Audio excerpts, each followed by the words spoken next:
semuanya, pada video kali ini kita akan belajar tentang perubahan fisika dan perubahan kimia.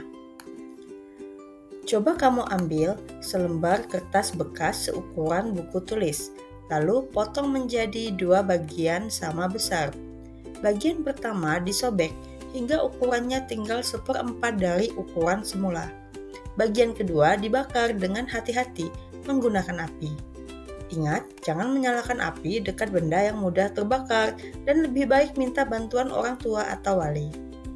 Berdasarkan kegiatan percobaan ini, manakah yang termasuk perubahan fisika dan manakah yang tergolong perubahan kimia? Menyobek kertas hanya mengubah ukuran tanpa mengubah sifat dasar kertas itu sendiri. Kertas sebelum dan sesudah disobek tetap sama jenisnya. Jadi dapat kita katakan bahwa materi sebelum dan sesudah perubahan sama. Inilah ciri-ciri perubahan fisika. Dan menyobek kertas merupakan contoh perubahan fisika, yaitu perubahan yang tidak menghasilkan zat baru. Perubahan fisika juga terjadi pada perubahan wujud.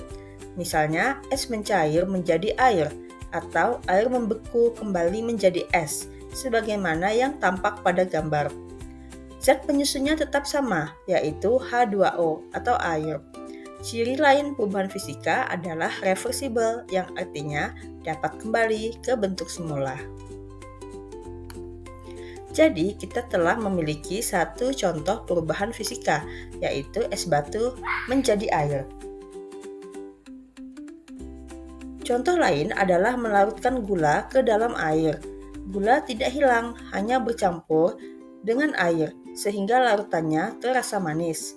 Jika air diuapkan, gula bisa diperoleh kembali.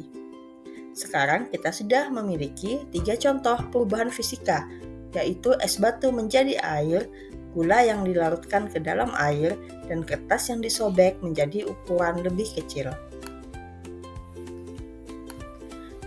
Air merupakan zat yang sangat penting karena dapat berada dalam 3 wujud, padat, cair, dan gas.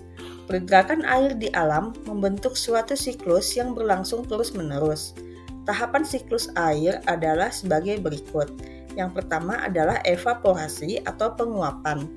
Air dari laut, danau, sungai maupun permukaan tanah berubah menjadi uap air karena panas matahari. Yang kedua adalah transpirasi atau penguapan dari tumbuhan.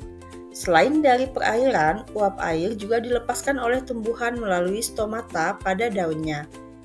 Yang ketiga adalah kondensasi atau pengembunan, yaitu proses uap air yang naik ke atmosfer bertemu udara dingin sehingga berubah menjadi butir-butir air kecil yang berkumpul membentuk awan. Yang keempat adalah presipitasi atau turunnya hujan atau salju, yaitu ketika butir air di awan bergabung menjadi lebih besar dan berat, air akan jatuh ke bumi dalam bentuk hujan. Di daerah dingin, presipitasi dapat berupa salju atau es. Yang kelima adalah infiltrasi atau peresapan air ke dalam tanah. Sebagian air hujan meresap masuk ke dalam tanah dan menjadi air tanah yang dapat dimanfaatkan oleh tumbuhan, hewan, maupun manusia. Dan yang keenam adalah limpasan atau runoff, yaitu air hujan yang tidak terserap tanah akan mengalir di permukaan menuju sungai, danau, dan akhirnya kembali ke laut. Dari sinilah siklus akan dimulai kembali. Berbeda dengan kertas yang disobek, kertas yang dibakar berubah menjadi abu. Abu memiliki sifat yang berbeda dengan kertas semula dan tidak bisa diubah kembali ke bentuknya atau ke wujudnya yang semula. Oleh karena itu, pada perubahan kimia, materi sebelum perubahan berbeda dengan materi yang ada setelah perubahan dan perubahannya tidak bisa kembali ke bentuk semula atau irreversible. Selain itu, pada perubahan kimia akan terbentuk zat baru dan ditandai dengan terjadinya reaksi kimia.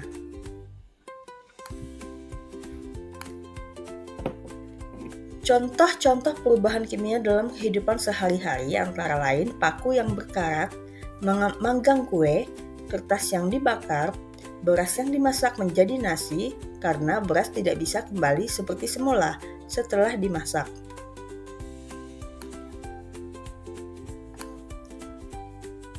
Sementara itu, tanda-tanda terjadinya reaksi kimia antara lain adanya perubahan warna.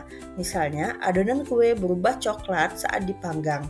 Yang kedua, terbentuknya gas seperti gelembung hidrogen ketika magnesium bereaksi dengan asam klorida, ataupun terbentuknya gas saat air cuka bercampur dengan soda kue. Yang ketiga adalah terbentuknya endapan, misalnya pada pencampuran larutan natrium karbonat dan kalsium klorida. Dan ciri yang keempat terjadi reaksi kimia adalah perubahan energi, misalnya cahaya dan panas pada pembakaran magnesium ataupun ledakan kembang api. Demikianlah video mengenai perubahan fisika dan perubahan kimia. Terima kasih dan sampai jumpa di video yang lainnya.